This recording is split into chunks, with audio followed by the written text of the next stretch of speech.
A gente fala aqui e não grava, né? Ele está gravando agora. Sim. Bom, então, só avisando vocês já devem estar acostumados com isso, cada um que entra aqui pede permissão e a gente tem que parar tudo para vir aqui numa página para permitir a entrada das pessoas. Eu vou então, colocando na mensagem ali. Quando o pessoal me avisa no grupo, professor, daí a gente coloca na mensagem ali para você ir visualizando. Então, quando eu estou com uma apresentação em aberto, eu não consigo ver as mensagens no chat, tá? Mas eu escuto um barulho, como se fosse uma campainha. Não sei se vocês escutam também. É que para a gente aparece que tem alguém pedindo para entrar aqui. Ah, entendi. Então, eu escuto esse barulho, às vezes eu tenho que parar a apresentação, tirar a apresentação e ir até lá na página para clicar para liberar para a pessoa entrar. Então, para não atrapalhar o teu raciocínio, você segue o teu raciocínio até o final daquele tema e demore 10 ou 15 minutos. Quem chegou atrasado, eu deixo a pessoa esperando até eu concluir, mas daí eu tenho que parar para ir lá para abrir, tá? Então, às vezes vai ter essas interrupções. Não, sem problemas. Bom, vamos começar então? Vamos lá, eu vou deixar meu telefone meu microfone no mudo aqui para escutar só. Beleza. Bom, vocês já me conhecem, né? Sabem que eu gosto que perguntem, gosto que interrompam a qualquer momento para não ficar com dúvida.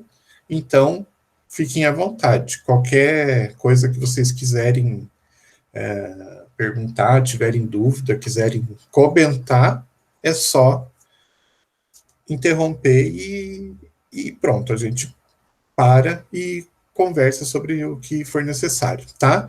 Não precisa ficar com receio, porque está gravando, não sei o que, é a mesma coisa da sala de aula, só um pouquinho mais longe. Então, podem pedir para parar, perguntar, falar, não tem problema nenhum, beleza? Bom, vamos começar, então, só dando uma olhadinha no plano de ensino. Só quero mostrar para vocês o que a gente vai estudar esse semestre. E cadê agora? E já passar a data de prova, como é que vão ser as notas e tudo mais. Vocês estão conseguindo enxergar aí? Tá sim, professor. Tá. Então, olha lá, alguém bateu a campainha. Deixa eu ir lá enquanto eu não comecei. Pronto. Então, a gente vai fazer uma disciplina que é teórica, dessa vez ela não tem carga horária prática nenhuma, então as 66 horas vão ser de teoria, tá? E o que a gente vai ver na disciplina nesse período? Vamos lá para a ementa. Então, vocês vão precisar conhecer todo o sistema de trabalho de uma farmácia hospitalar. Pergunta: alguém aqui conhece uma farmácia hospitalar, trabalha dentro de uma farmácia hospitalar? Ou não? Não tem ninguém que trabalhe na área? Eu, particularmente, assim, profissionalmente, eu nunca entrei em uma. Tá. Mas a gente tem colegas que trabalham ali, a Mariana. A Mariana falou que faz 6 anos que ela trabalha. Então, a Mariana pode ajudar bastante a gente. Mariana, onde você trabalha? No momento. No Rocio. Ah, tá. Lá em Campo Largo. Inclusive, a gente está precisando de vaga de estágio lá em Campo Largo. Você sabe se tem possibilidade?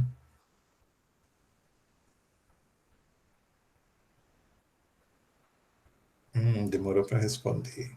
Você faz a gentileza de perguntar? Eu vou tentar entrar em contato também para ver como é que está a situação. Tá bom, obrigado. Então, a Mariana, com 6 anos de trabalho na área, ela conhece bastante, com certeza ela pode ajudar.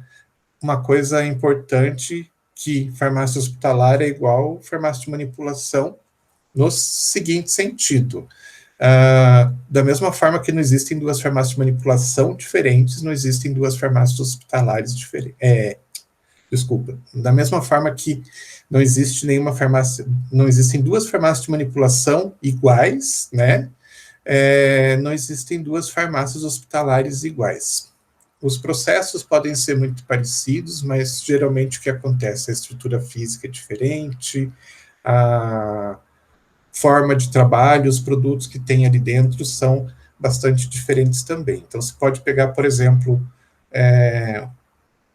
o Hospital Vita, que tem, são 2 hospitais, na verdade, tem 2 sedes. Cada um deles tem uma configuração diferente, os medicamentos podem ser diferentes, a forma de trabalho pode ter alguma coisa diferente. Então, vocês não vão encontrar 2 iguais. Mas a experiência da Mariana é importante para que a gente possa até fazer comparações da teoria que eu estou falando aqui com a prática do dia a dia que ela está acompanhando lá. E dizer, no meu local de trabalho funciona dessa forma, de outra forma, e assim por diante. Tá? Então, pedir para a Mariana, sempre que possível, dar a sua opinião e fazer dar o seu testemunho, quando a gente estiver falando principalmente da parte de organização, da parte de prática e tudo mais. Mais alguém trabalha na área ou já estagiou ou conhece por dentro?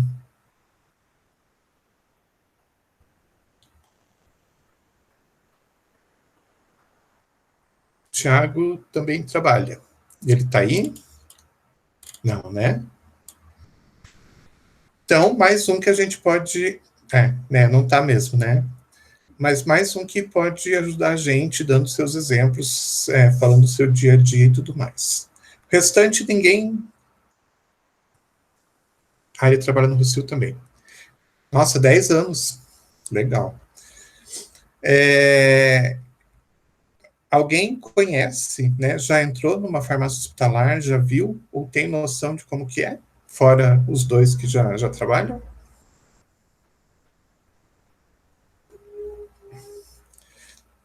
Pelo jeito, não. Então, a pergunta que eu faço vocês acham que Milena já?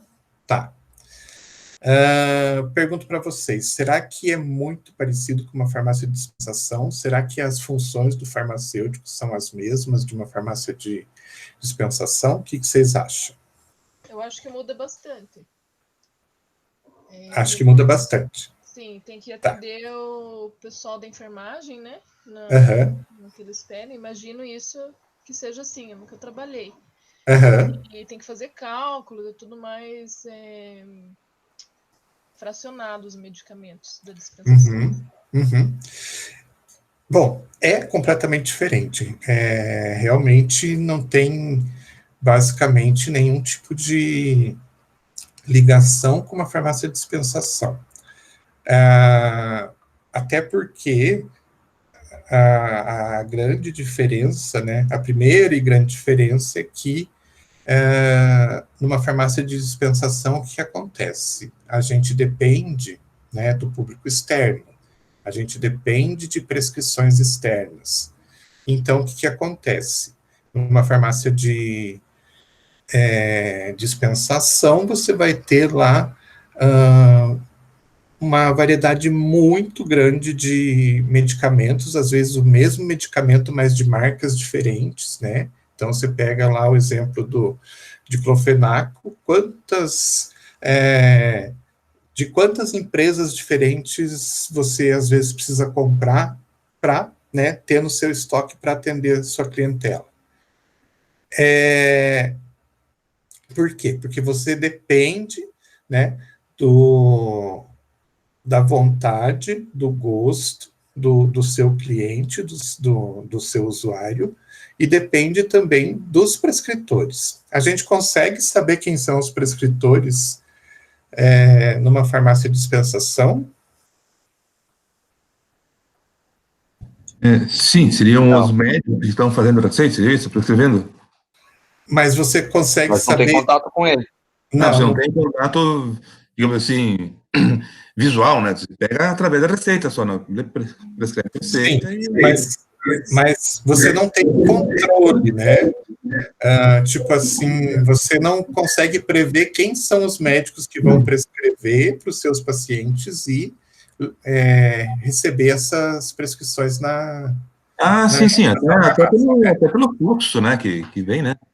Exatamente, então, pode vir até receita de outros locais, né, então você não tem...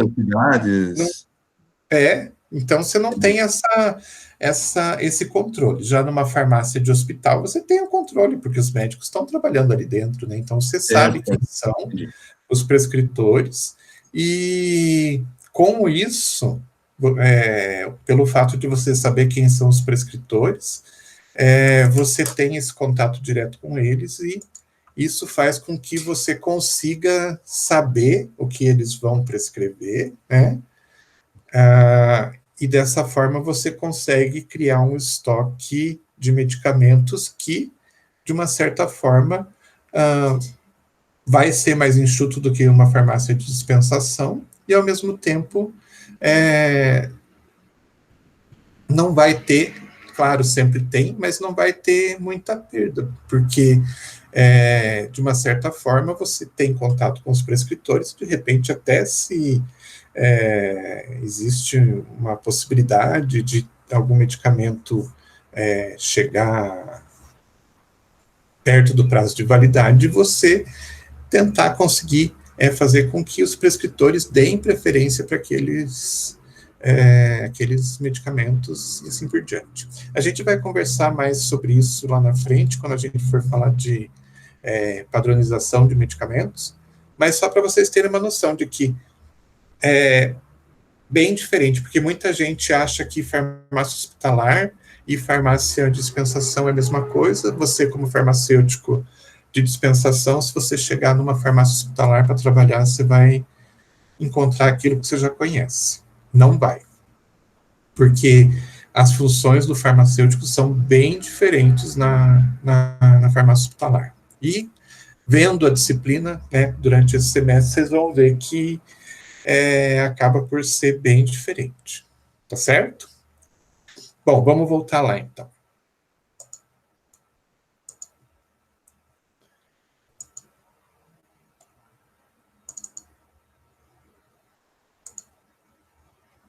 Nossa, legal, acabei... Pensei que tinha fechado o arquivo.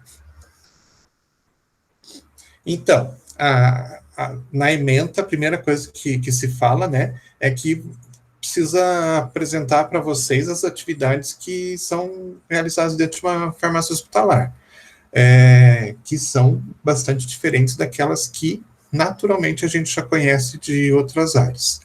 Então, mostrando habilidades, competências e obrigações do profissional farmacêutico. Então, o profissional farmacêutico, ele tem que ter uma postura diferente daquela que ele tem numa farmácia de dispensação. Na farmácia de dispensação, ele tem contato direto com o paciente e não tem contato direto com o prescritor. Já na farmácia hospitalar é o contrário. O contato é mais direto com o prescritor do que com o paciente. Nos dias de hoje, o farmacêutico tem até um contato com o paciente. Está tendo um contato cada vez maior, mas antigamente não tinha. Deixa eu voltar lá, abrir a porta, que alguém bateu a campainha.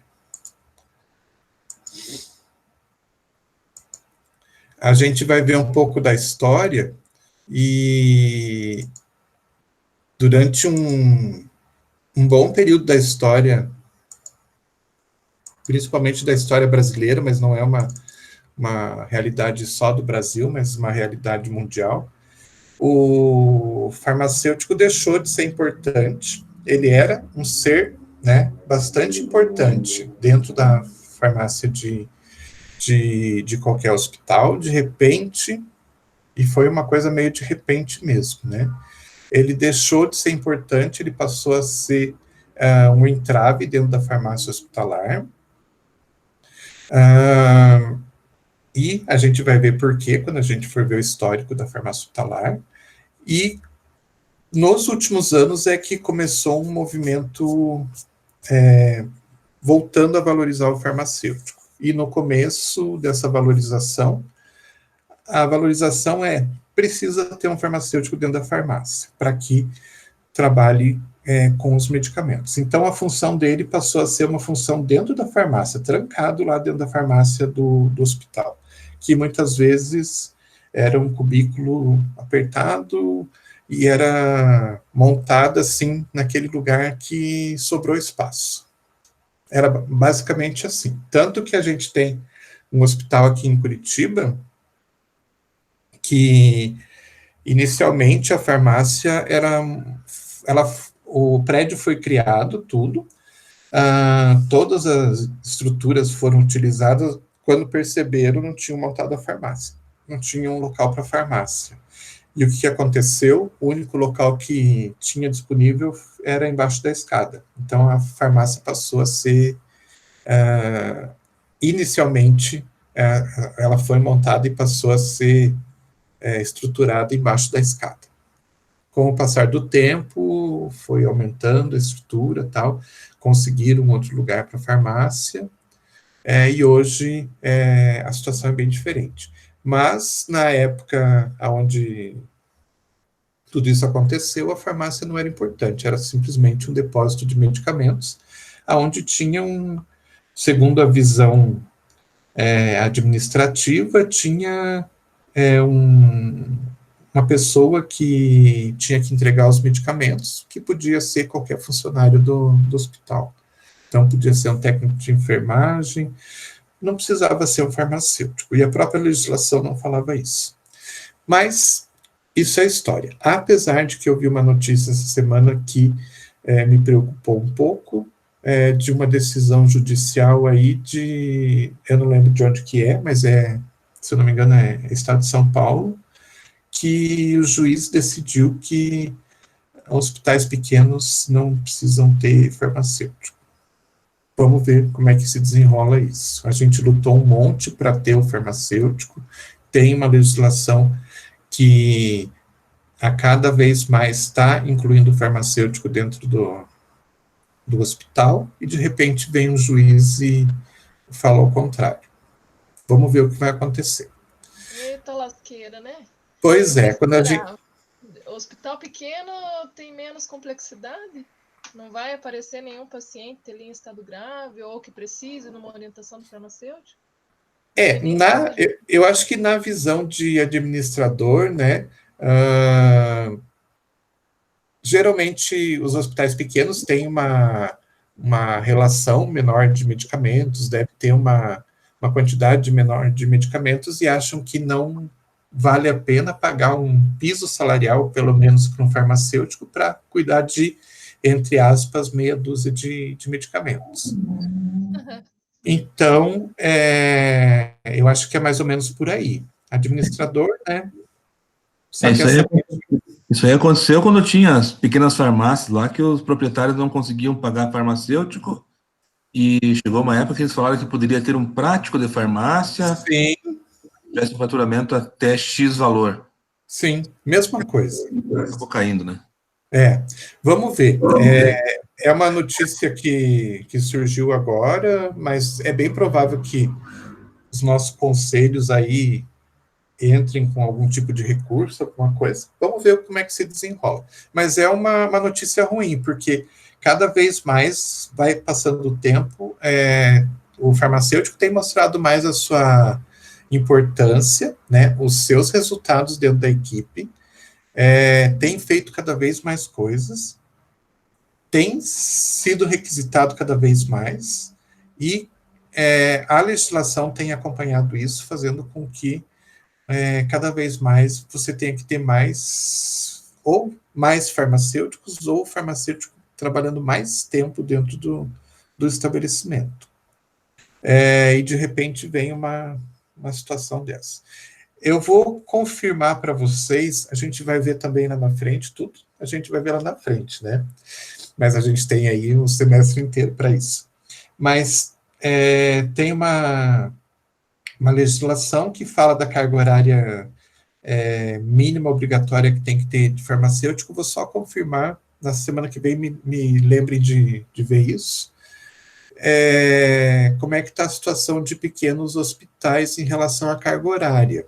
Eu lembro que estava tendo uma troca nos últimos anos, mas, assim, até algum tempo atrás, hospital de pequeno porte, se eu não me engano, até 5 leitos, tinha que ter obrigatoriamente um farmacêutico diariamente, cumprindo uma carga horária de 2 horas. 2 horas diárias dá 10, 20, 30, 40 horas por mês, 40 e poucas horas por mês. Quanto que isso vai custar para um hospital? Não é nada assim que a retirada do farmacêutico vá causar um impacto nas finanças, vai melhorar muito as finanças. O valor não é tão grande assim. Então, eu não sei, sabe? Eu não sei se não é um tipo de administrador, né, que quer que isso aconteça, totalmente obtuso, né, que não consegue compreender a importância de cada profissional ali dentro. Mas vamos ver. Semana que vem eu vejo direitinho como é que está a situação da carga horária e conto para vocês, tá? Bom, mas só com 2 horas não fica fácil de burlar também? Fica, mas fica mais difícil do que não ter, né? Você diz burlar o quê? De dizer que a pessoa está lá e a pessoa não está lá? Não, isso sim, mas existe uma fiscalização grande também, sabe, por parte do conselho. Quando você dá entrada lá como responsável pelo hospital, você vai ter que falar, né, escrever qual que é o horário que você vai fazer. Então, dentro daquele horário, digamos que seja das 8 às 10 da manhã, de segunda a sexta-feira, naquele horário você vai ter que estar. E a fiscalização vai. E se for e não te encontrar, eles vão voltar. E se não encontrar de novo, eles vão voltar de novo. Então, eles vão apertando o cerco. Ao mesmo tempo, se eles forem fazer uma fiscalização e você tiver, daí eles já vão relaxando um pouco mais, fazem uma nova fiscalização bem mais à frente, e assim vai. O conselho é muito bom nisso. Eles têm uma experiência bastante grande, então eles conseguem fazer um trabalho de fiscalização bastante importante e eficiente. E os profissionais, como já sabem que existe essa rigidez na fiscalização, eles não digamos assim, que eles não, de forma geral, eles não vão querer burlar isso, porque eles sabem que podem sofrer algum tipo de dano depois. E outra coisa, a própria administração do hospital, se de repente contratar alguém e pagar para isso, eles vão querer que a pessoa vá lá e trabalhe. É difícil você encontrar um lugar que esteja pagando e não exija a presença do profissional. Nessa área, pelo menos, funciona assim. Claro, se eles não quiserem pagar, daí é outra história, porque daí eles não vão querer nem que tenha alguém responsável lá. Mas esse risco também pode acontecer em qualquer área, né? A gente sabe que na dispensação ainda existe isso, e a coisa acontece, mas vai do profissional, vai do local e vai da fiscalização também. Beleza? Bom, que mais? Fazer com que o aluno compreenda a responsabilidade e necessidade de atuação dentro das instituições hospitalares, clínicas e similares.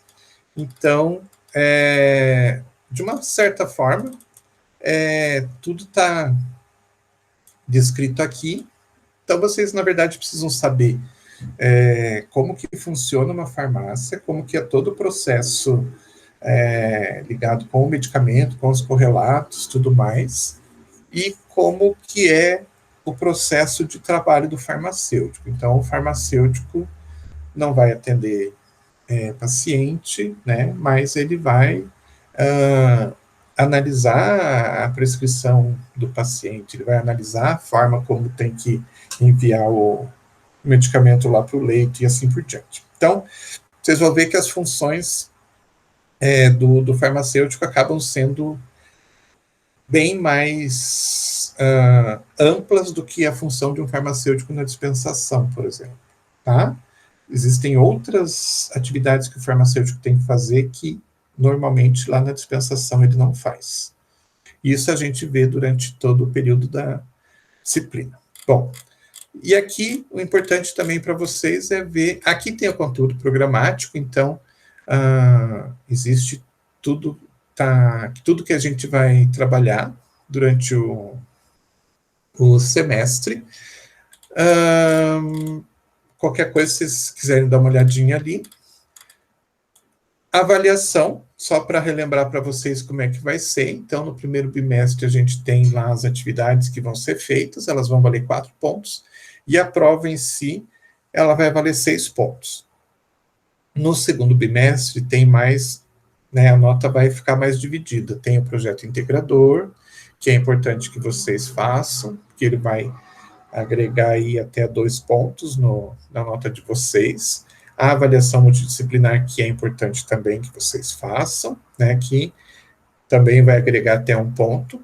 As atividades, então, elas vão valer, ao invés de 4 pontos, nesse bimestre vão valer só 2, e a prova vale 5 pontos, tá? E não sei se vocês já sabem as datas das provas, mas as provas de primeiro bimestre vão ser de 1º a 7 de outubro, e as provas do segundo bimestre vão ser de 1º a 7 de dezembro, tá? O que mais que é importante? Bom, esse material aqui já está disponível lá para vocês, lá no AVA, tá? Então, se vocês precisarem abrir, é só buscar lá. As bibliografias, a básica, todos esses livros aqui tem na nossa biblioteca, que infelizmente está fechada, né? A bibliografia complementar tem alguns e-books, tem alguma coisa desse material que tem na biblioteca virtual, mas, na verdade, assim, é mais para quem tiver interesse em se aprofundar um pouquinho mais, tá? Talvez lá na frente a gente precise de alguns desses livros aqui, mas até lá a gente dá um jeito de ou conseguir ver o que tem direitinho lá na biblioteca virtual e tal. Não precisam se preocupar. Mas se alguém precisar se aprofundar, essa bibliografia aqui é bastante interessante. Bom, fechando isso aqui. Agora, colocar a apresentação. Bom, vocês estão conseguindo ver o material? Agora sim, professor. Tá. Então, assim, antes de a gente começar a falar de farmácia hospitalar, vamos pegar um pouquinho, algumas informações e um breve histórico de um hospital. Então, para que vocês entendam o hospital como um todo, para entender a estrutura da farmácia hospitalar, entender quando, entender como, entender por que a farmácia hospitalar acabou por surgir. Então, indo lá para o início da história, a palavra hospital, ela surgiu do latim hospes. E o que era hospes? Hospes é uma palavra latina significando hóspede, que tinha relação com uma situação que acontecia nas pequenas vilas, nas pequenas cidades da antiguidade. Então, imaginem que as coisas não eram como hoje, né, que você consegue, por exemplo, ir daqui às praias em pouquíssimo tempo, 1h30, 2 horas, consegue ir daqui a Ponta Grossa em 1 hora. Não, quando as pessoas precisavam se deslocar das pequenas cidades, elas levavam um tempo bastante grande, porque elas iam ou a pé, ou iam cavalo, ou algum animal que ajudasse no transporte. Então, isso demorava um tempo bastante grande. Então, o que acontecia? Isso falando de uma forma geral no mundo, né? Então, eram pequenas vilas, às vezes até muito próximas, mas que, para você se deslocar de uma para outra a pé, você levava um tempo bastante grande. Então, existia em todos esses lugares casas onde as pessoas se hospedavam para passar a noite, às vezes indo de uma cidade para outra para comprar alguma coisa, para trocar mercadoria, ou porque estava indo buscar um tratamento médico e assim por diante. Então, existiam casas em cada um dos vilarejos, desses vilarejos do caminho, que recebiam, então, pessoas que estavam transitando de uma cidade para outra, né? Então, eram chamados de peregrinos, ou mesmo para atender pessoas pobres que não tinham, que andavam de um lado para o outro e não tinham uma residência, não tinham um local fixo, ou mesmo enfermos que estavam indo de um lugar para outro para buscar algum tipo de tratamento. Então, a palavra hospital acabou derivando dessa palavra hóspes quando a gente fala dos países de língua latina, porque a gente tinha também, naquela época, os países que utilizavam a linguagem grega, né?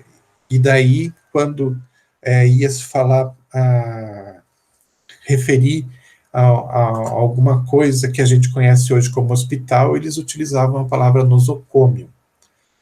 Então, nosocômio já era algo, né?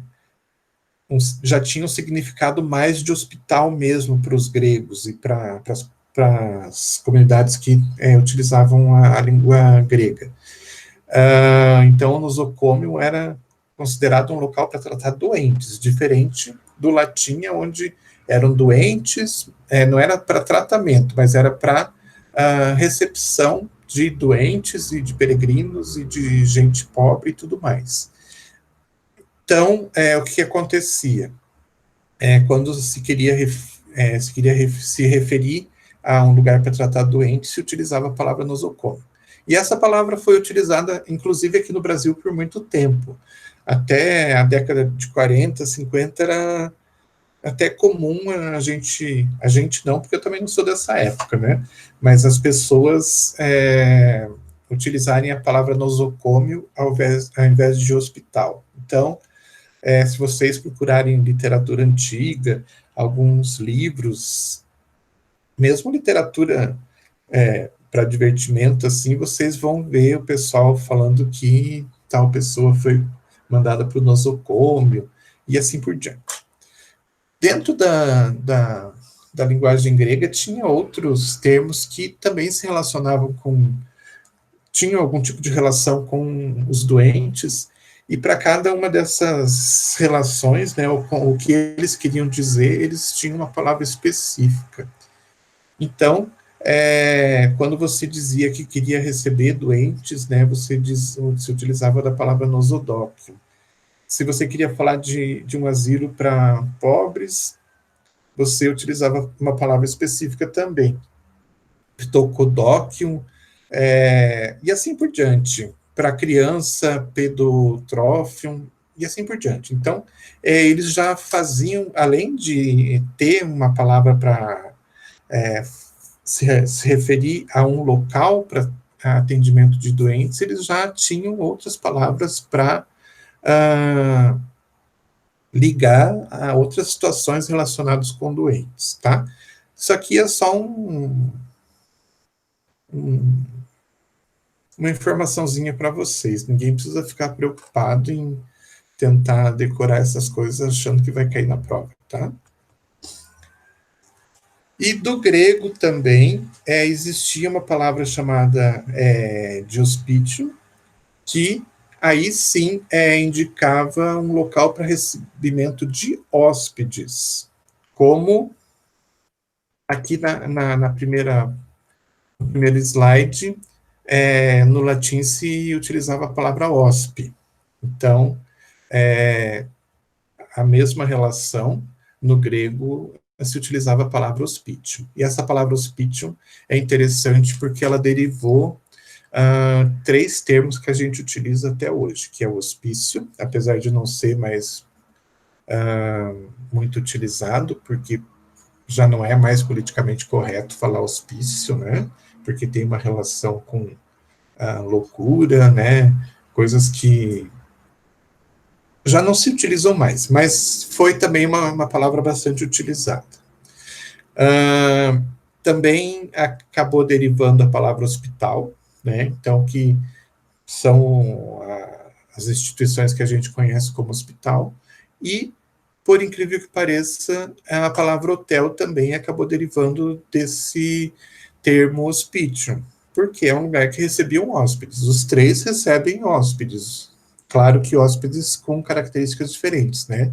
O hospício com problemas com pessoas com problemas mentais, o hospital, pessoas com problemas de saúde de uma forma geral, e hotel recebe pessoas que estão de passagem por algum motivo. E por que é importante saber isso? Porque se um dia vocês forem passar férias na Europa e forem para Paris, por exemplo, conhecer Paris, de repente pode ser que vocês estejam procurando um lugar para se hospedar, e daí vocês vejam uma placa lá, hotel, na frente do estabelecimento, e vocês entrem, e na verdade vocês acabem entrando dentro de um hospital. Porque muitas vezes os hospitais lá são chamados de hotel, tá? Diferente daqui, que hotel virou só um local para receber turistas, pessoas que estão transitando, estão de passagem. Na França, a palavra hotel está ligada com hospital também. Tanto que o primeiro hospital que foi criado em Paris tem o nome de Hotel Dieu, tá? Vou mostrar para vocês mais à frente, a gente vai falar um pouquinho mais sobre isso. Tranquilo até aqui? Tranquilo, professor. Então, se vocês forem para Paris, vocês vão tomar cuidado para não entrar numa roubada? Vamos lá. Pensando em ir para lá por enquanto. Mas tem que pensar, a gente nunca deve deixar essas coisas para lá, porque viajar também é muito bom. Até parece que eu conheço, né? Quem vê até pensa que eu já fiquei hospedado em algum hospital e tudo mais. Não, mas não deixo de pensar que um dia talvez. Bom, voltando lá na antiguidade, os primeiros relatos que a gente tem de algum tipo de situação que não tem nada a ver com um hospital hoje, mas que pode indicar algum tipo de relação com o que a gente tem hoje como hospital, surgiu lá na Babilônia. Então, o Heródoto é um historiador bastante famoso, né? Ele fez uma descrição de uma situação que acontecia nas pequenas cidades, que ele queria mostrar como é que acontecia a prática médica lá naquele tempo na Babilônia. Então, ele fala que daí descreve a situação. Então, a gente tem que imaginar, assim, as pessoas vivendo numa pequena comunidade, uma quantidade pequena de casas, aonde o ponto central da cidade era a sua praça, né? Como todas as pequenas cidades que a gente tem, e as grandes cidades também, né? Tudo começa numa praça. Aqui no Brasil, basicamente todas as cidades foram criadas ao redor de uma igreja, né? Então, geralmente uma igreja era instalada, uma praça na frente da igreja, e a cidade crescia ao redor dessa igreja e dessa praça. E, de uma forma geral, no mundo inteiro sempre foi assim, talvez sem a igreja, mas sempre a praça, o ponto de encontro das pessoas, né, ficando no centro da comunidade, e a comunidade crescendo ao redor. Então, ele começa a contar uma situação. Então, imaginem essa praça principal, né, essa praça central da cidade, como sendo o local onde tudo acontece, onde as pessoas vão para passear, onde as pessoas vão para vender seus produtos, e onde as pessoas vão para comprar seus produtos. Aí, então, imaginem no meio desse burburinho todo, gente vendendo verdura, fruta, carne e essas coisas, gente comprando, gente trocando, gente vendendo seus produtos lá feitos à mão, seus artesanatos e tudo mais. Ou seja, todo mundo de uma certa importância e influência nessa praça central, nesse mercado que acontecia. Aí uma pessoa doente, obrigatoriamente ela tinha que ir para essa praça para conversar com as pessoas. Então, porque não tinha nenhum sistema de saúde, não tinha médico, não tinha nada, né? Existiam pessoas que tinham passado por uma certa situação e que tinham se curado. Então, a pessoa que estava doente, ela ia lá no meio da praça e começava a abordar as pessoas. Eu estou com uma dor de cabeça, é uma dor de cabeça que parece que está lá no fundo do olho, e ao mesmo tempo estou com uma dor no corpo, não estou sentindo as extremidades dos meus dedos e tudo mais. Você já teve isso, ou conhece alguém que já teve? Aí a pessoa era obrigada a responder. Não, eu nunca tive, mas fulano de tal que está vendendo peixe ali, parece que eu já ouvi ele contando alguma coisa assim a respeito. Aí o doente ia lá e falava, fulano, e descrevia todos os seus sintomas. Você já teve isso, já sentiu isso? Eu já tive sim. Tive exatamente a mesma coisa que você. Tal, e como é que foi? O que você fez para se curar? Eu tomei chá de boldo. Então tá, então eu vou tentar a mesma coisa. E era assim que acontecia. Não existia médico, não existia quem centralizasse essa ação de diagnóstico e cura, né? Então, as pessoas tinham que ir pesquisando. Tanto que isso acabou por virar uma tradição, e até hoje a gente tem isso, né? Isso é trazido de geração para geração, e queira ou não queira, a gente sempre tem um parente, sempre tem um vizinho que já teve aquilo. Eu já tive isso, tomei tal coisa, tome também. Não tem? Vocês já não passaram por essa situação? Sempre tem alguém dando palpite? É a famosa vizinha, né, que entende de tudo, né? Exatamente. Então, isso começou lá atrás, quando não existia nenhum tipo de médico, de alguém que diagnosticasse uma doença e que pudesse indicar um tratamento, e isso veio com o passar do tempo. Claro que de uma forma mais branda, a gente tem isso até hoje, mas isso veio lá da antiguidade. E esse foi o primeiro, a primeira literatura, primeiro material escrito que a gente tem que fala alguma coisa de tratamento, de diagnóstico, entre aspas, e tratamento de doenças. Passando um pouquinho mais para frente, a gente cai no Egito. No Egito, existia lá os egípcios, cada um como é que eu posso explicar para vocês?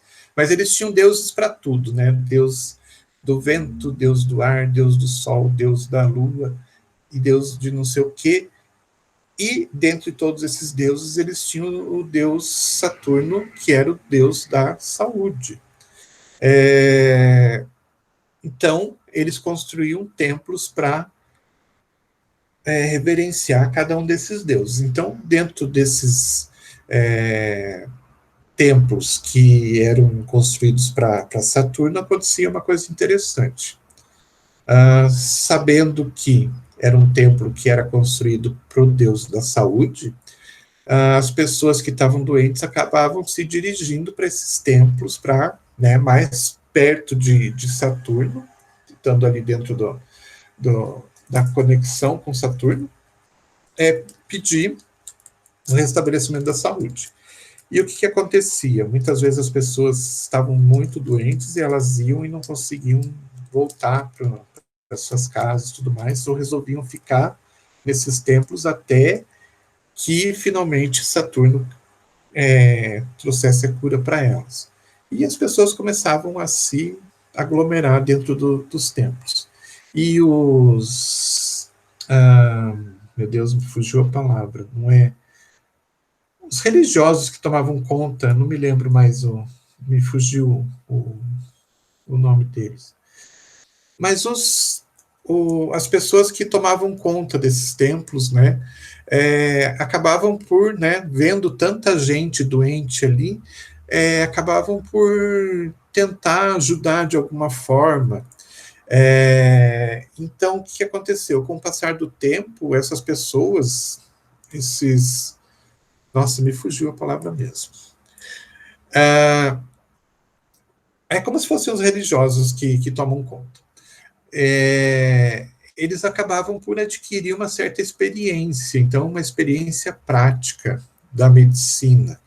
Isso fez com que esses templos virassem centros de estudo médico. Então, pelo fato de ter doentes ali, essas pessoas que acabavam por tratar esses doentes, né, tudo isso reunido fazia com que fosse importante que quem tinha interesse em trabalhar com doenças e tudo mais, considerasse esses templos como escolas médicas. Então, os templos dedicados a Saturno passaram a ser escolas médicas. Todos os problemas de saúde acabavam aparecendo ali, e tudo que era feito, né, então todos os procedimentos que eram feitos ali. E dessa forma, a gente tem algo que a gente poderia dizer que até tem uma característica de hospital. Então, é um local onde as pessoas se reuniam, os doentes, né, e tinham algum tipo de tratamento. Isso lá no Egito. Na Grécia funcionava mais ou menos da mesma forma. Então, eles tinham lá seu deus da saúde também, né, chamado de Esculápio ou Asclépio, que também acabava por ser um deus que propiciava a cura das pessoas. Então, eu coloquei aqui um pouquinho da história para vocês darem uma olhadinha, depois vocês olham, mas acontecia a mesma coisa na Grécia. Então, os templos viravam hospitais. Então, até aqui uma representação, né, do templo cheio de doentes e meu Deus, fugiu mesmo a palavra. As pessoas que cuidavam dos templos, né, acabavam por cuidar dos pacientes também. Então, os templos também acabaram virando hospitais na Grécia Antiga.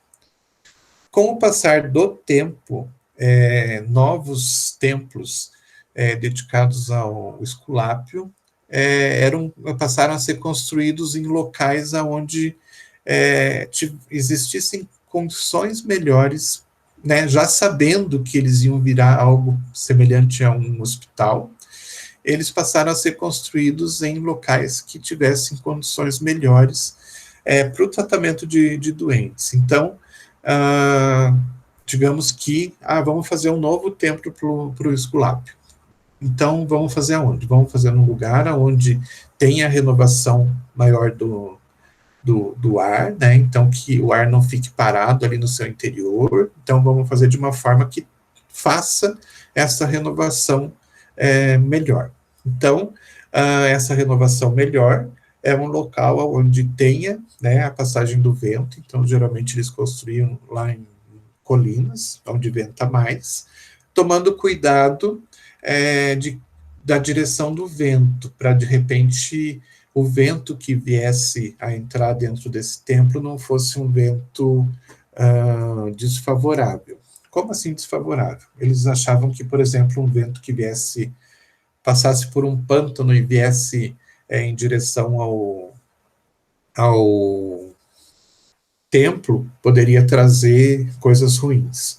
Ou um vento que passasse por uma cidade onde tinha uma concentração muito grande de pessoas e viesse em direção ao templo, também poderia ser um vento ruim, trazer coisas ruins.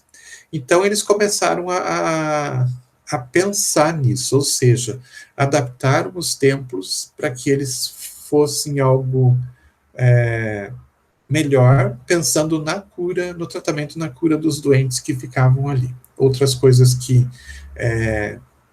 eram importantes seria a questão da própria água, né?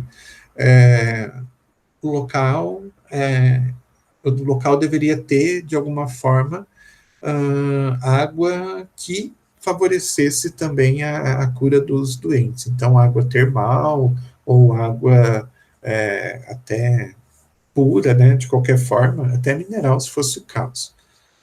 Então, a gente tem um templo que, né, começa a ter uma característica de hospital com uma preocupação em relação à saúde do doente. Então, tem uma certa evolução em relação àqueles templos anteriores que a gente viu lá do Egito.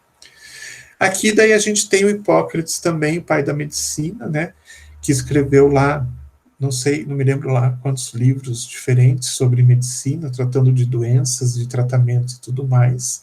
Então, na verdade, a Grécia teve um desenvolvimento bastante grande e esses templos que foram construídos ajudaram bastante.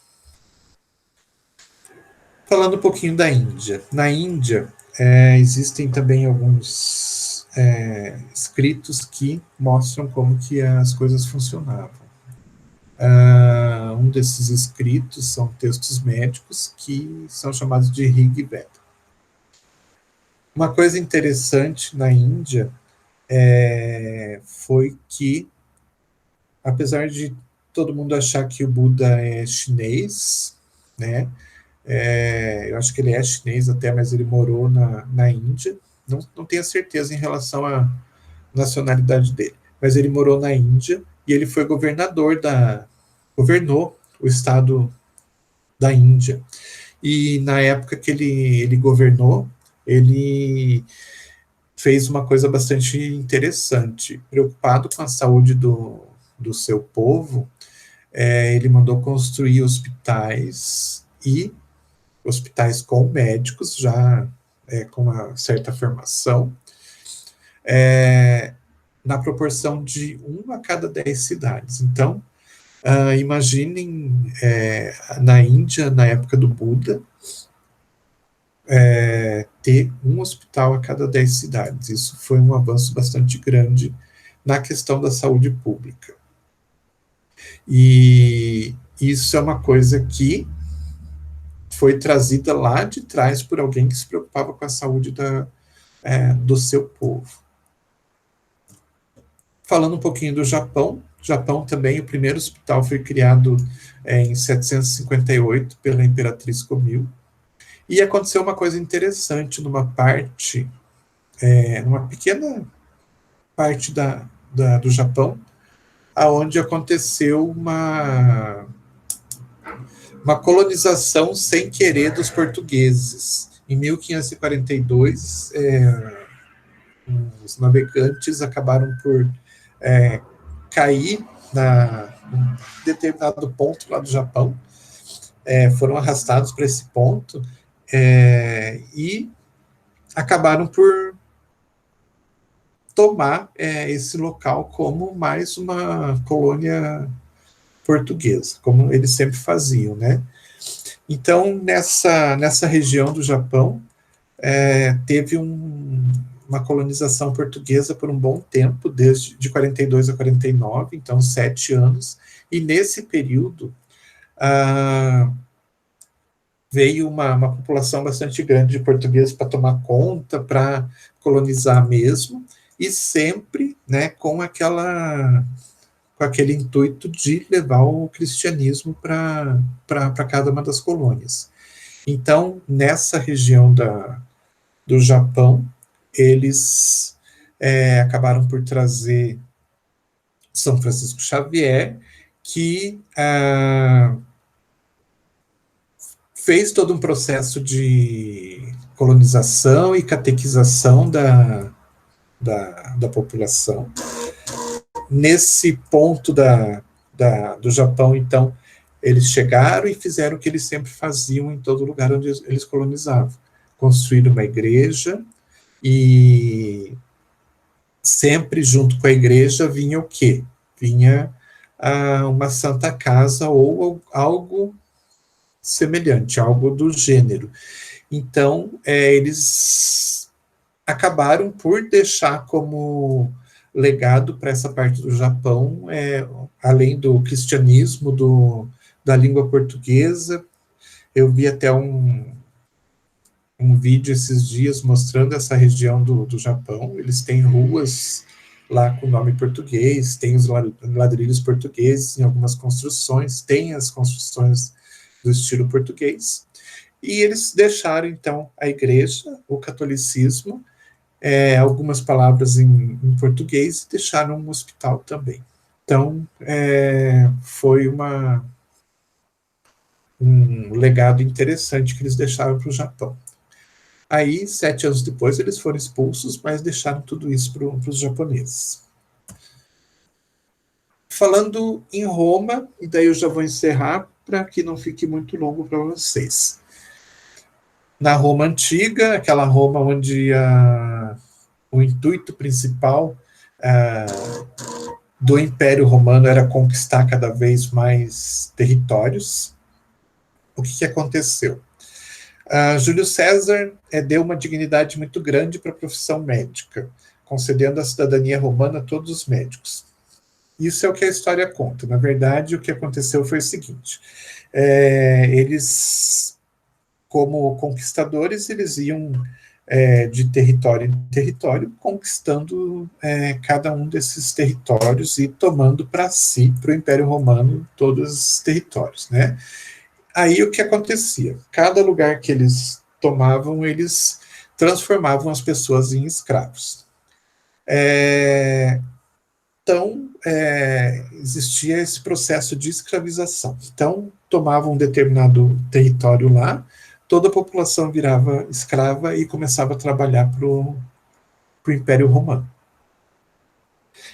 Quando eles descobriam que tinham médicos nesse território, eles faziam o quê? Eles pegavam esses médicos e mandavam para Roma para que esses médicos passassem a trabalhar como médicos mesmo para tratamento dos soldados que estavam lá na frente de batalha, de repente eram atingidos por algum tipo de armamento e eram levados de volta, então, para Roma, para que eles fossem tratados lá em Roma. Então, esses médicos acabavam por, sendo escravos, continuavam, sim, sendo escravos, mas eles acabavam sendo os médicos que curavam os soldados que um dia tinham tomado lá seu território e transformado eles em escravos. Então, essa história de que ele concedeu cidadania e tal, não, ele levava à força os médicos para lá e fazia com que eles trabalhassem como médicos para curar os soldados. Aí tem, nesse período, algumas coisas que são bastante importantes. Então, imaginem que existia todo esse processo de guerra, de conquista, e existia, então, esse problema de muito soldado ferido, muito soldado que precisava de tratamento. Então, começou-se a construir locais para receber esses doentes, né, que, de alguma forma, precisavam ser curados logo, porque não que o governo romano tivesse piedade dos soldados. Não, eles queriam, na verdade, que os soldados ficassem curados logo para voltar logo ao campo de batalha e voltar ativa, né? Então, eles acabaram criando estruturas que favoreciam o tratamento desses soldados para que eles voltassem logo. Então, surgiram lá algumas normas que depois foram passadas para frente e foram utilizadas em períodos futuros em outras construções semelhantes, como localização em ponto elevado, então pensando na questão da troca do ar, né, para evitar que o ar, aquele ar maléfico de dentro de um ambiente ficasse parado ali, então tivesse alguma forma essa troca de ar para renovar o ar ambiente, abrigo dos ventos muito fortes, lugar que ocorressem muitas variações de temperatura, evitar esses locais, né? Então, para que tivesse sempre uma temperatura meio constante dentro desses locais. E uma coisa importante que eles já previam e já viam lá naquela época utilizar a luz do sol de forma que ela entrasse dentro dos ambientes e fizesse lá o seu efeito de matar micro-organismos. Claro, eles não sabiam que existiam micro-organismos, mas sabiam que locais onde o sol entrava, esses ambientes eram ambientes mais saudáveis. Nessas construções, eles faziam, então, enfermarias, onde existiam um número de leitos X lá, em vez de colocar tudo dentro de um pavilhão aberto, não, eles colocavam ambientes um pouco menores, onde tinha uma quantidade X de leitos, e mais importante, tinham cozinha e tinham farmácia. A farmácia que eles tinham, na verdade, era um local para armazenar os medicamentos da época, mas já é um avanço em relação ao que tinha até então. Tinha dois tipos de hospitais, um hospital, então, para tratamento dos soldados e um hospital para tratamento dos escravos. E daí, nesses hospitais para tratamento dos escravos, tinha um médico que era digamos assim, alguém que era denominado médico no meio dos escravos e que fazia o papel de médico. Então, existia essa diferenciação entre um hospital para o povo romano, né, de uma forma geral, e para os escravos. Obviamente, o hospital para o povo romano era muito mais sofisticado do que para os escravos. Aí, o que aconteceu? O Império Romano, tal, veio toda aquela questão do cristianismo, a adoção do cristianismo, e os hospitais passaram a ser de responsabilidade da Igreja Católica. Então, a partir de um decreto de 335 depois de Cristo, os hospitais passaram a ser hospitais gerenciados, né, criados, gerenciados pela Igreja Católica. Então, passou a ser uma exclusividade da Igreja Católica. Então, a partir daí, várias congregações passaram a gerir hospitais pela Europa inteira. Daí a gente lembra do São Vicente de Paulo, que foi um dos melhores, né? Tanto que ele é reverenciado até hoje, em nome de vários hospitais e asilos e tudo mais. Os beneditinos também passaram a se especializar na criação de hospitais e tudo mais, e ai, meu Deus do céu, por muito tempo... Participação especial do gato. Pois é. E por muito tempo acabou por a Igreja Católica dominar, de uma certa forma, o tratamento médico, né, a saúde de uma forma geral na Europa, principalmente, que a Europa nesse tempo era o centro do mundo, né? Então a Igreja Católica se apoderou disso e passou a ser a única responsável pelos tratamentos de saúde na Europa. Vou parar por aqui para a gente não se estender muito, vocês não ficarem muito cansados. A gente continua a falar semana que vem, então, a respeito disso. E daí a gente chega na questão do Brasil. Aí, depois, a gente começa a falar mais especificamente das farmácias hospitalares. Beleza? Beleza. Tem só lembrando vocês que tem uma atividade que vocês têm que fazer semanalmente, porque essa atividade é que vai fazer com que vocês tenham a presença, exatamente. Não vale Oi? Ela não vale nota, é só para presença, é isso? Não vale nota, é só para presença. Vai ter algumas atividades que vão valer nota, como a gente fazia no presencial, mas daí essas atividades são avisadas, tal, são feitas separado, tá? Mas, e também da mesma forma que a gente fazia, não toda semana, de vez em quando, uma atividade para que vocês tivessem, então, essas notas.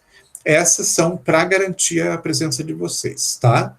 Mesmo para quem não está assistindo agora, que vai assistir esse material gravado depois, pode fazer e deve fazer para garantir a presença. Beleza? Beleza, obrigado, professor. Imagina, semana que vem a gente continua, então. Tá bom? Tá bom, até mais. Tchau, tchau. Até. Bom final de semana para vocês. Valeu, obrigado. Tchau. Tchau, tchau.